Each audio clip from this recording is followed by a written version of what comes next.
2024 meeting of the Oregon Government Ethics Commission to order.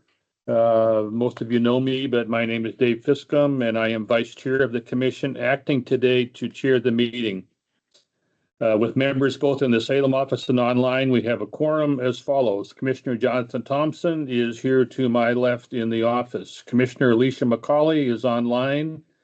Commissioner Dan Mason is online. Commissioner Shanoa Payne is online. Commissioner Ivan Resendez Gutierrez is online. And it is possible that Commissioner Rick Burke may be joining us a little bit late from the start of this meeting. Our Executive Director, Susan Myers, and staff are in the Salem office to help us move through both the public session and executive session agendas. Let me just add the good news that our highly rated DOJ legal counsel, Sean Brady, is here to help us avoid mistakes. So thank you, Sean, for being here. One quick reminder for all of us, as we conduct our meeting today, all of us should be careful about whispering, even though that I am a culprit in that regard on occasion. Often our system, viable as it is, will pick up whispering. So if you need to have conversations with somebody, the best approach is to pass notes or leave the room if that's necessary, but please be careful about whispering. Okay, with that introduction, today our approach, perhaps a bit as usual, would be to consider first a couple items on our public session agenda. The first one is a simple question about your reaction to the minutes of the previous meeting as they have been sent out to you. Beyond that, we will also consider, at the behest of our executive, the two official advisory opinions, commission advisory opinions, which we almost considered last Friday. We'll bring those up and consider them as well. And then with that done, we will move directly into executive session. And at the time we do that, I will have a few further comments on executive session. So if that's acceptable to you all, and I'm looking for heads nodding right or left or up or down, or if you nod sideways, I'll ignore them. So the first question is, colleagues, the minutes of our last meeting, any comments on those? Any concerns about them? Seeing none, the minutes will stand approved as distributed. The next item is to move to the consideration of official commission advisory opinions on which we do need to vote. That said, we'll turn to our executive, Susan Myers, for comments on those, or to anybody else you want to refer to as those opinions are discussed. So please proceed. Thank you, Acting Chair Fiscum. Commissioners, the first commission advisory opinion is item 22A. It's for Lisa Gaines at the Department of Forestry, but realistically it was for all of what is a new entity, the Independent Research and Science, IRST, or I always get that mixed up, the Independent Research and Science Team. And what this is the Department of Forestry has this alternative management program, and in the legislature created these two entities, the Alternative Management Program Committee and the IRST. The IRST consists of 5 scientists who are its members, and they are tasked with conducting scientific study and evaluation and research. Their findings and recommendations go to AMPC, the other committee, and eventually go to the Board of Forestry for changes they need to make in their rules. The problem is, of course, that the IRST, they are required to hold public meetings. They do so, but the work that they need to do cannot be all completed in the public meetings, because that work involves those 5 commission members actually writing the papers, doing the literature reviews, doing the research, giving comments on each other's work. And so they came to us trying to find out how can we do all that while still working within the requirements of the public meetings law. The advisory opinion that is in your meeting book is our best effort to give them advice and guidance on how to do this within the confines of public meetings law, which is that they hold their regular monthly meetings, but each time they want to get together to work on a document, they need to notice it as another meeting. They could have 30 different meetings between irregular monthly meetings, but they still need to notice those meetings and make them available so the public can come in. They don't have to have those meetings as, commissioners getting together to talk about it. They could be meetings that are conducted in writing using a Google Drive or something, where the public can see what changes they make to the document. So that was our only solution for them, unless they want to seek some legislative change, but that is what the opinion in your meeting books recommend. Thank you, Chair. Pardon me. Thank you, Executive. Appreciate that summary of colleagues. Any questions for our executive on that advisory opinion? If so, now is the time. Commissioner Thompson, please. Thank you, Mr. Chair. Susan, so the advice is based on statute, not, I know we had some controversy about some of our public meetings law rules with folks, but this is but your advice is based on existing statute, not our interpretation through rule. So correct. Okay. The advice, both this and the other opinion, did not relate to the rulemaking. Thank you. Thank you, Mr. Chair. Further questions, colleagues? Hearing and seeing none, I think we're ready. If no further discussion amongst ourselves about this advisory opinion. Hearing and seeing none, Commissioner Payne, are you willing to make a motion, please? Yes, Chair. I move that the commission adopt advisory opinion 24347A as recommended by staff. Thank you. Colleagues, any questions about the motion? Hearing and seeing none, our administrator will call the roll, please. Commissioner Thompson. Aye. Commissioner Payne. Aye. Commissioner Resendez Gutierrez. Aye. Commissioner Mason. Aye. Commissioner McCauley. Aye. Chair Fiscom. Aye. Motion passed 6-0. Thank you. Okay, advisory opinion number 2, executive, please. Commissioners, advisory opinion 24-348A to Don Jones at the City of Portland Revenue Division. And they had previously requested an opinion. They are continuing to struggle with holding taxpayer appeals in executive session when the media is present.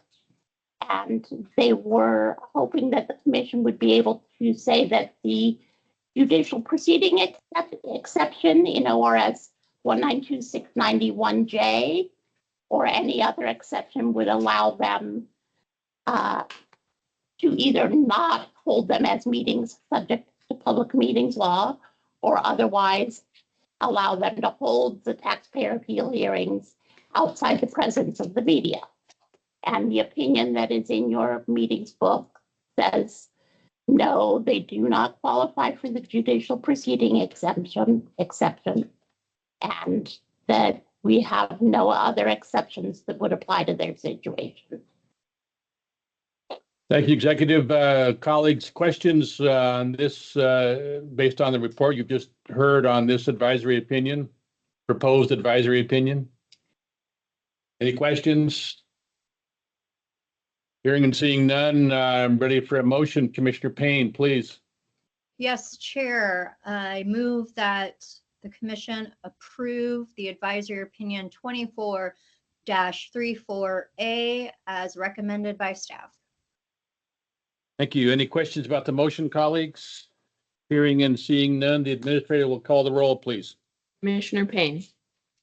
Aye. Commissioner Resendez Gutierrez. Aye. Commissioner Mason. Aye. Commissioner McCauley. Aye. Commissioner Thompson. Aye. Chair Fiscum. Aye. Motion passed 6-0. Thank you, colleagues. With one more issue on our public session agenda, we'll undertake that one, then we'll move to executive session. Commissioner Payne, please. Your conflict of interest disclosure, please. Yes, I am actually trying to find the numbers. Oh, there they are. Okay. Yes, I need to declare a conflict of interest for items 42, 44, and 51 involving Mr. Trevor DeHart. I have current cases against Mr. Trevor DeHart in my private practice. And under the rules of professional conduct, I just need to recuse myself from considering or deciding issues involving Mr. DeHart. So I will not be doing that today. Thank you, Commissioner. We'll reflect your intent to recuse yourself when those items come up on our agenda. Thank you for alerting us to that interest on your part. We appreciate the way you phrased that. Any comments on that for anybody? Okay, the approach now, ladies and gentlemen, will be to, with your indulgence or acceptance, move into executive session. As we do that, I will do a couple things in advance, but our staff will move those who appear before us on executive session matters in and out of either the online lobby or the lobby here in our Salem office. So the appropriate individual is online for the specific matter on the agenda, and so that others are not in attendance. That said, I also want to take a moment to read a document that allows this executive session to go forward, and I will do so right now. The Oregon Government Ethics Commission will now meet in executive session pursuant to ORS 192.660 sub 2 sub F and ORS 244.260 sub 4 and ORS 192.685 sub 1 to conduct preliminary reviews regarding ethics or public meetings law complaints. Representatives of the news media and designated staff shall be allowed to attend the executive sessions. All other members of the audience will be asked to leave the room at the end of the executive sessions. We will return to open session and welcome the audience back into the room. The provision in ORS 192.660 sub 6 requiring a final decision to be made in open session does not apply to the Commission's preliminary review or own motion proceedings. These proceedings are confidential and are required to be conducted in executive session. ORS 244.260 sub 2 sub D and sub 4 sub D authorize the Commission to deliberate and make its final determinations on own motions and preliminary reviews in executive session.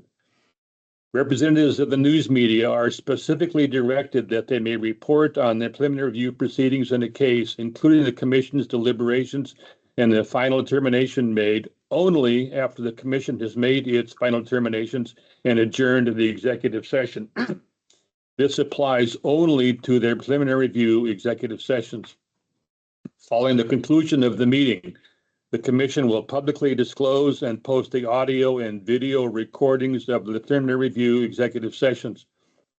Finally, everyone who is currently joining the meeting online and over the phone, you will be removed from the meeting now as we are entering executive session.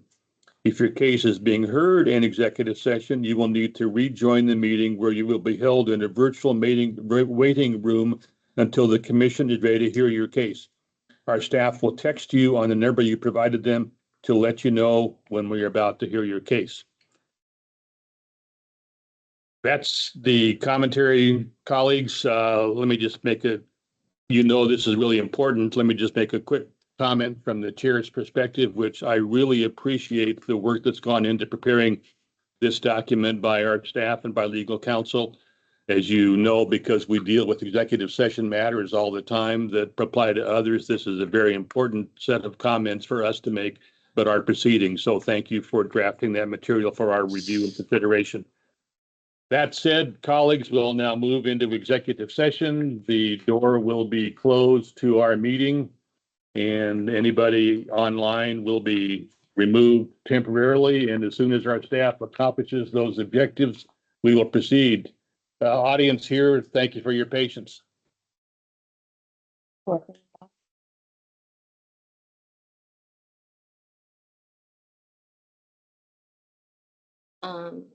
We need to meet the media and any of the unverified members. We need to find out who they are. Can I let those individuals back in now? No, because we have items 34 through 36. Gotcha. Colleagues or We're staff, still working on it. let me know when you're ready. I'm not Sorry. pressuring you. Take whatever time you need. Oh, I do have one. This is Commissioner Resendez Gutierrez. Sorry, there was a typo on 36. I'll announce this after executive session as well, but I have to recuse myself from number 36, dealing with William Rossaker, for a potential conflict of interest because my law firm represents the city of Newburgh, with an E, not a U. Mr. Gutierrez, the problem is we need to go back into public session Yes. for you to make your conflict disclosure. Okay, sounds good. So, Colleagues, in light of what's been said, we will now move back for a moment or two into public session. Is that the proper approach? or we could postpone items 34 through 36 to the end of executive session, That's, and we can come out and go back in. that may be a better approach rather than to And do a then little. Not. And then we will potentially have Burke back because without, Well, I was gonna ask, because it's part of the consent calendar. We would pull Just 36 pull that off one anyway off, separate. but I think let's do the consent calendar at the end. At the end, consent calendar for executive session, At do the at the end. end of executive session.